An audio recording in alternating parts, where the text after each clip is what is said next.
Hello, my name is Chris, and in today's video, I am going to show you how to approve or decline rental applications.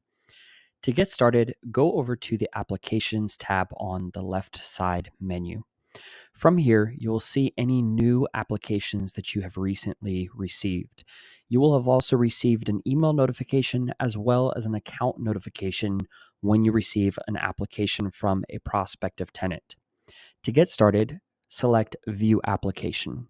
From here, you'll see all of the information that this tenant provided per the requirements on your online application.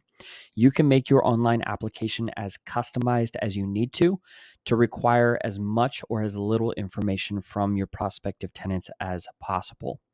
Once you have the application, you'll be able to select Request a Screening Report, where you'll be able to select from various screening options to screen the tenant so that you can select the best tenant for your rental property.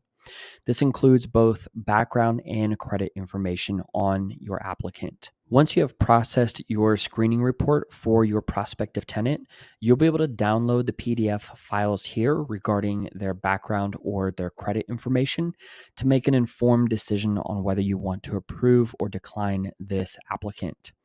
To do that, simply select the Actions button in the upper right corner and select either Approve Application or Decline Application. There are other options here where you can edit the application if there's additional information that needs to be added.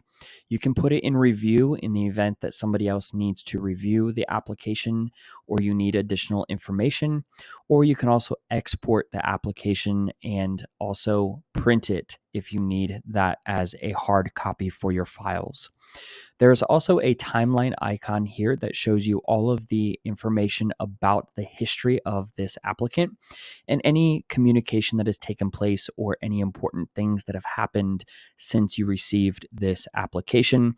You can also set alerts and mark it as a requirement for a team member to follow up at a specific time, as well as upload any relevant documents or information and put in custom notes about this particular applicant. In the event that you want to approve the application, simply select the Approve button, at which point it's going to confirm that you do want to approve the rental application, and if so, select Confirm. And now the application is going to be approved. The application that was approved is the house on 11th for Chris Thompson, and we can go ahead and view the application. And from here, we now have the option to take additional steps, such as moving in the applicant. We cover in the move-in process in detail in another video, so be sure to check that video out.